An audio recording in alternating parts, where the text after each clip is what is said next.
Welcome back to another episode of the Renaissance Chef. We're here on a beautiful early November day at Tuttles Orchards. We're going to go inside and meet a couple of the people that work here, some of the family, and learn about how they grow their apples, how they take care of their trees, and how they make their cider. And hopefully we'll get some ingredients to make some wonderful dishes to show you how to make at home. Come and join us for a informative tour of Tuttles Orchards. We're out here today with Tom Roney from Tuttles Orchards, and he's been kind enough to show us how he's going to take care of these apple trees. If you have a home orchard or something, these tips might come in handy. How are you doing today, Tom? I'm doing real good. Good to see you. Well, obviously, most people realize you need to prune apple trees, or really most of any kind of fruit trees. Cherries maybe not so much, but apples ideally should be pruned every year. You're doing that to kind of help keep the size of the tree in check, because they will grow pretty good size. These trees are all dwarf, so they're about a third the size of what they might be on as a full-size tree. And most people don't really realize it's the root system under the tree that dwarfs it. It's the top here has virtually nothing to do with how big the tree is.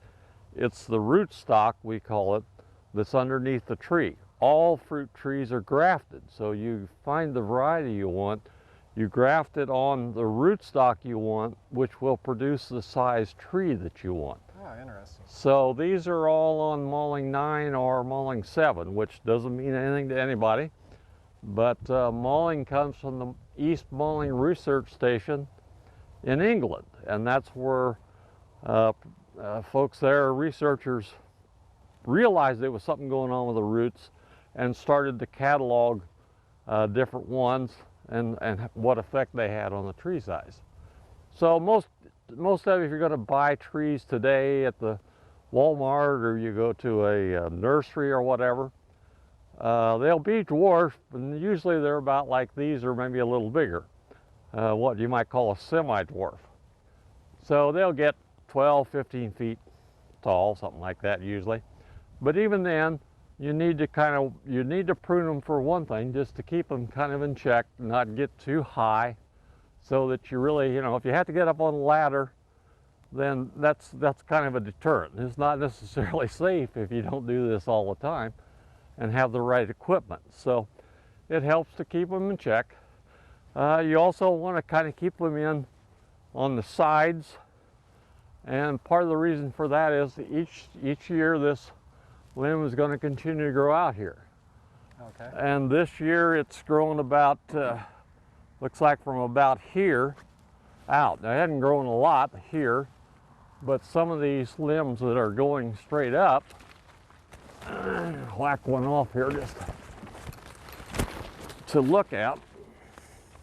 Come out of there. This limb started out this spring. Wow. Here. Quite a bit. So it's grown 2 feet. Wow. Just in the course of the summer. The more they are in the top of the tree and the more straight up they are, the more they grow each year. And so that's why it's important to try to keep the stuff out of the top, or keep those limbs in the top headed back, so that they just don't get out of control. So limbs like that, this limb here, well, I'll talk about that in a little bit, but you want to go in, first thing is get rid of a lot of this stuff that's growing straight up. You want to get rid of all of those, or just pretty much all of them? Some of them. Yeah, pretty much all of them. Most of they don't really do you much good. A limb like this, one of the things that you have to understand is that an apple only bears on 2-year-old wood. So this 1-year-old wood will have no fruit on it. Okay. The fruit are on these spurs right here in the previous year's wood. So this was laid down 2 years ago, and it'll bloom next spring. Okay. So, but this here, so next year, this won't produce any. No, there'll be no fruit on here at all, but it may set buds for the next year, for 17. Right. And so that's fine and that works good, but in the meantime, this is growing another foot. Okay. So you see what I mean? It just You keeps. have to have a 16-foot ladder Yeah, before yeah. too long. So you really have to kind of, you don't want it to get out of hand that way. And a lot of these limbs, if you look here, you can see these buds sticking out here. Yes. They're pretty good size. Mm-hmm. That's the bloom for next year. Okay. And we call those spurs. And so that's what you want.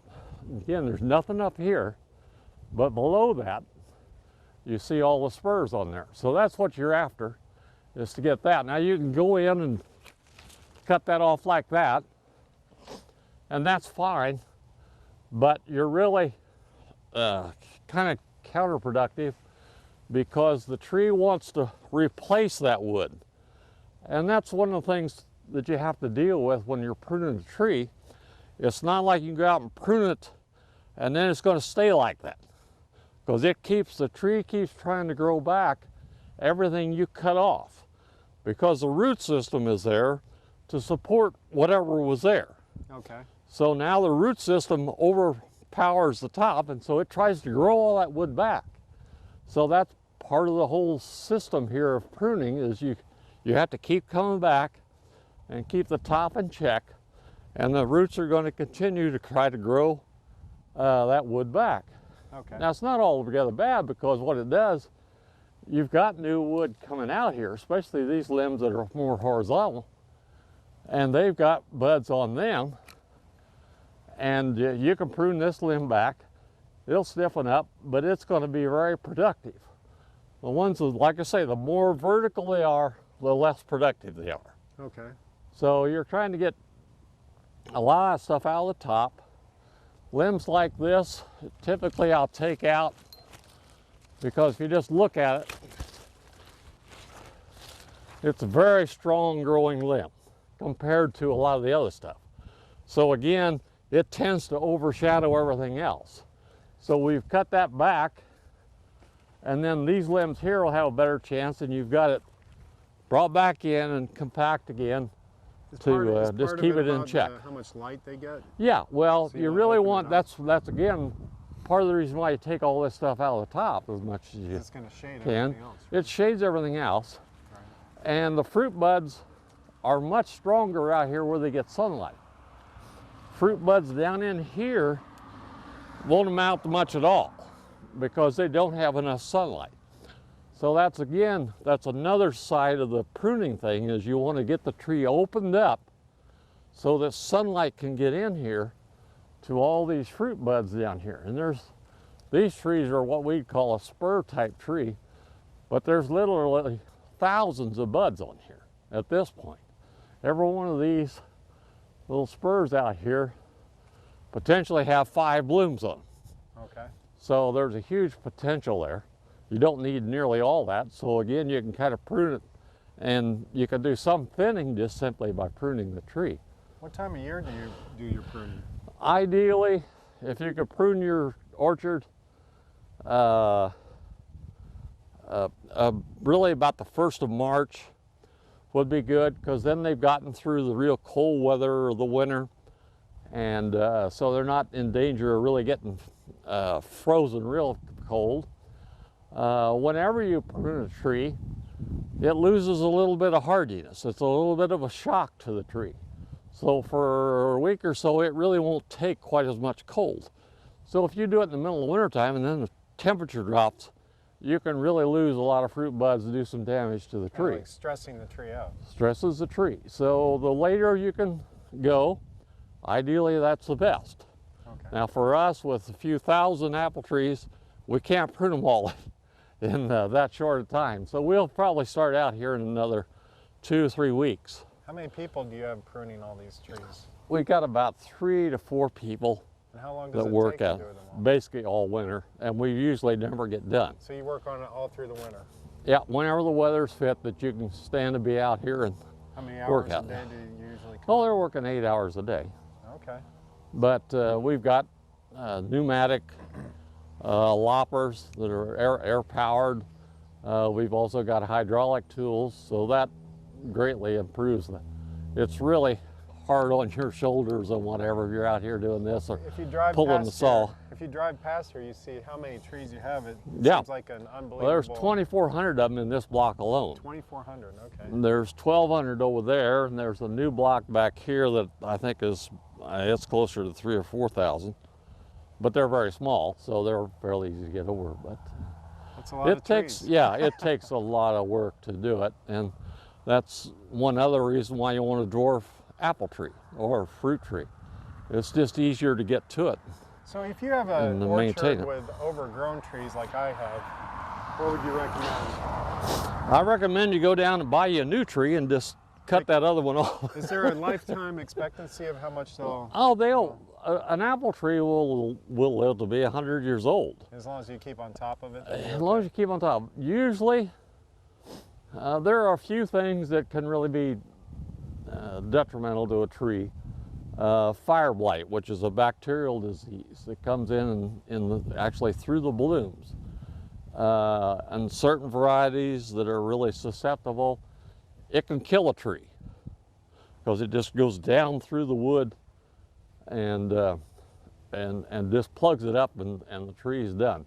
Especially on a young tree. It can kill a young tree just outright. So do you spray the trees with something? Yeah, we spray the trees. Generally in the spring, we'll start as soon as there's green tissue.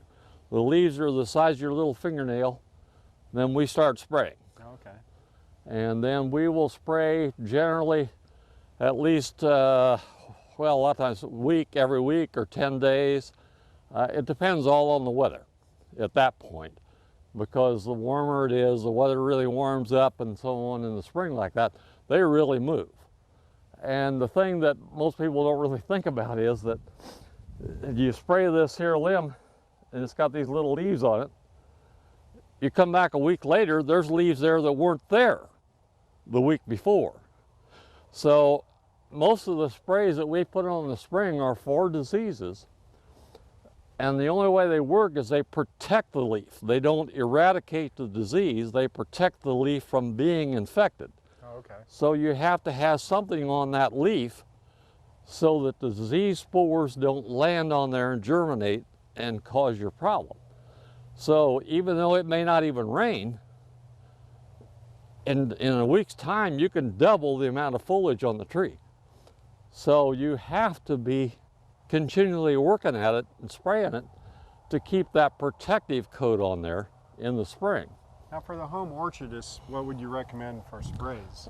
Ideally, the first spray that we put on is an oil spray with some fungicide. The oil, and you don't use motor oil, but you can go down to the garden shop and get a dormant oil. It's a very organic thing. It's vegetable oil. But you spray that to kill overwintering insects, really the spiders, but anyway, mites. So what time of year do you spray that on? Again, same time. This when the leaves start to come out. The later you can wait for that, the better it works because they're overwintering as eggs on the bark and on the wood. So you want to spray all the bark and the leaves? Yeah, you really want to get the whole tree. The whole tree. Yeah, Okay. because those mites are underneath these little plates of bark here. Mm-hmm. So they get under there and suffocates that's where they lay their eggs, and the eggs will overwinter there, and then as soon as it gets warm, starts to warm up, then they hatch and come out. And so repeat that cycle. And for mites, you can have 6, 8, 10 generations a year because they just, every 2 weeks you got a new generation. Okay. So if you can get in there and spray them early like that and eliminate the problem or really reduce it that early, then you don't have to fight the problem all summer. And so that really helps from the standpoint of all your sprays. If we can control scab, which is a really important disease for apples, it's a fungus that'll attack the leaves and also the fruit later. And it's what most people now, about everybody has a flowering crabapple. If you notice all those now, even before fall, were pretty much defoliated. Okay. Leaves were falling off and you just saw this bare tree even back in August. Scab is what caused that, because it really loves wet weather in the spring, and so it'll infect the leaves to the point that they finally just turn yellow and drop off. But what I was getting at is the real secret is if you can keep that from ever getting started. And again, it's another one, the spores overwinter in the foliage that's left on the ground. And as soon as it warms up and you get a little rain, it will shoot those spores literally up in the air, and they reinfect the new foliage. If you can keep that from ever happening, then, or to the degree you can, then you don't have to fight that disease the rest of the summer. Okay. Because there's nothing there to keep it going. Right. So, and insects a lot the same way. So the better job we do in the first month, then the less we have to spray the rest of the year. So there's some things you still have to spray for, and insects can come in from outside and so on, and some diseases, but it dramatically improves your control of things if you can control that stuff early in the season. So really the sprays for the home orchard, if they can get out there, like I say, when the leaves are just starting to show a little green, they can get a dormant oil. They can have to back up probably because it's hard to find a fungicide they can use, because a lot of them are not compatible with the oil. So they may have to back off of that until the next spray or so. But they need to spray at least, I'd say, a couple times before they actually bloom, and then once after bloom. They don't want to spray generally during bloom, because most of the pesticides that you can buy at the garden center or whatever, they have both fungicides and insecticides in them. Well, you don't want to spray any kind of insecticide during bloom, because you don't want to kill the pollinators. Right. Yeah. Bees and... So you want to really back off there. We do spray then for certain diseases, but for the home orchard, you basically can back off at that point. But as soon as those petals get off of there, then it's really important to get back in there. And if you can spray them then about every 2 weeks for maybe 3 sprays, then for the most part, probably most home orchards can pretty well got it licked. If they can, like I say, if you can stop that stuff before it ever gets started, then it's much easier to control. Yeah.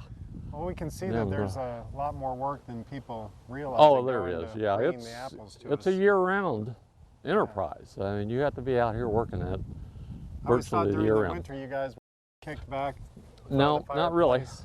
And we're working at getting equipment fixed up and doing that sort of thing, maintenance on our equipment. We have apples here of our own, generally through March. So we got cold storage where we store fruit. So we're also running, How long into doing the, that, making cider. Into the winter or late fall are you generally pressing cider? We make cider clear up into March. All the way until March? Yeah, Wow. and then we'll make a lot of it then, to the extent we got apples left, and then we freeze it. We put it in the freezer, and then we can pull that out, and so we have cider basically year-round. But it's frozen through the summer. Well, I didn't realize how busy you kept during the winter. That's very interesting. Yeah, it's an all-time job, and more so probably than any other kind of agriculture, because as long as the trees are out here, there's things you can do to help them. Well, thanks for showing us that, Tom. Yeah. I appreciate it. Yeah, Very interesting. you bet. Here we are with Thomas Roney from Tuttles Orchard, and he's going to explain to us the process of making the cider and tell us a little bit about the store here. Okay, How are you doing today? very good. Good to see you. Nice to meet you. So what goes into apple cider? First, they are grated, and then so all the culls, all the apples that have a bruise on them or have a nick from where they've been scuffed with the branches, they go into a separate crate, and then we take that crate and then we dump it into some bleach water with some chlorine bleach, and then they get rinsed off again. They go up an elevator, and then they get crushed, so they get ground up with a bunch of other apples. They fall in a cloth that will let the juice squeeze out, and then it goes around a big drum that each roller is a little bit closer, and it squeezes all the juice out of it, and then the leftovers like the seeds, the skin, and the pulp go out into a big dumpster, and we take that out in the field, and that gets as fertilizer to the soil. The rest over the juice goes through a filter, and then it's pasteurized, and it goes into a tank, and then we'll let it settle, and then we'll jug it the next day. So we can make about 400 gallons an hour if the press is running right, and we'll make about 20,000 gallons a year, about 14,000 in the fall, 2 months, and the rest will freeze for next summer. Okay. Now you say pasteurized. I thought you used like an ultraviolet type of... Yes, it is a form of pasteurization. Oh, it so, is? Okay. Yes. So we treat it through, once we pump it into a tank, it'll actually pump itself into the machine, and it has 8 LED or lights, and then the cider is on the outside of that glass, and it doesn't heat it up, but it kills it by UV light, So the it bacteria. stays cold the whole time. It stays cold the whole It time. kills all the bacteria or harmful Yes. organisms that might be in there. Yes, it is different than pasteurization where we heat up the whole tank, because it doesn't change as much taste. It doesn't change the taste at all. Whether you flash it or pasteurize like milk, you would change the taste of it. So when you're making the cider, do you use, what varieties of apples do you use? Do you use all the different apples you have, or is there a certain ratio that you like to use to make the cider? How do you do that? We use mostly a blend. So we try, there's never 2 different kinds of apples. It's always 3 or more. Right now we're making it, and there's we'll make out of 7 different varieties, and that's what makes really good cider. If you just put one variety through, it's not going to make that big a difference. Okay. I mean, it'll taste like Golden Delicious or just straight Honeycrisp, but you won't have a blend to get your sweet and tart mix that you want at the end in the middle to fill the cider, to get the body, and then an end with a tart. So. Now, when we were in the pressing room, I noticed that there was some bags of rice hulls in there. What do you use that for? Those get sprayed in right when they hit the grinder. The apples hit the grinder, and it stops the apples from sticking to the cloth. So this time of year, the apples are kind of soft, and it stops them from sticking to it, but it doesn't affect the taste or anything else because they all get filtered out. They don't get through the cider. And they're kind of a neutral thing anyway. Yes. It's just it's just a press aid, so we can press faster, and we don't get, because apples by themselves are really sticky and they stick to anything. So if you put something in there that adds as a barrier between that, it presses so much better. So. Okay. Well, what else do you do here in the store? You sell apples, but I see that you sell a lot of different produce and cheeses and butters and things. Yes, it depends on the season. We just got done with fall, so there's a lot of apples still available, but there's also, during the summer, there's lots of vegetables and locally grown, like greens and that kind of stuff. And the cheese, we try to keep it local, like there's local beef, cheese, cider, all kinds of stuff. We try to keep an Indiana theme throughout our store. Some persimmon pulp and frozen pies and Yep. all sorts of good stuff like that too, right? Yes. Fresh eggs, local. Excellent. It's quite an operation you have here. Thanks for letting us know. And there's always the caramel apples, as you can see over there. Yes, we sell a lot of those this year. That's some of our favorites to come out here and always buy a few caramel apples. That's a lot. How many gallons of cider do you make every year? We make about 20,000 gallons, and about 15 of that is just in the fall season. So a lot of it is just pressed September and October. And you'll be pressing all winter? We will be pressing, yes, all the way through March, and we'll freeze it for next year. So we'll have cider year round.